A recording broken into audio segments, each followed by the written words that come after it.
છેલ્લા 24 કલાકની અંદર ગુજરાતના 122 તાલુકા એવા છે કે જ્યાં મેઘમહેર થઈ છે, એટલે કે વરસાદ વરસ્યો છે, જેમાં સૌથી વધુ વરસાદ વિસાવદરમાં વરસ્યો, 4.25 ઇંચ વરસાદ.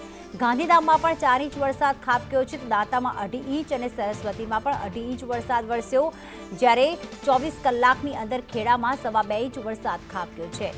તો આ તરફ જામજોધપુર છે, ડોલવણ છે, દિયોદર છે, સિદ્ધપુર છે, ડેસર અને માંડવીમાં પણ 2-2 ઇંચ વરસાદ ખાબક્યો છે. તો આ તરફ વાંસદા અને નેત્રંગમાં પણ 2 ઇંચ વરસાદ વરસી ચૂક્યો છે.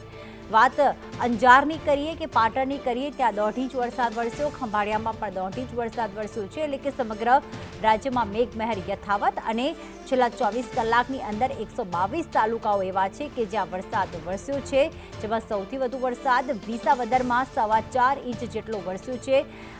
1 ઇંચથી લઈને 4.5 ઇંચ જેટલો વરસાદ ખાબકતા સમગ્ર જગ્યાએ એટલે કે સમગ્ર રાજ્યમાં ઠંડક પ્રસરી ગઈ છે.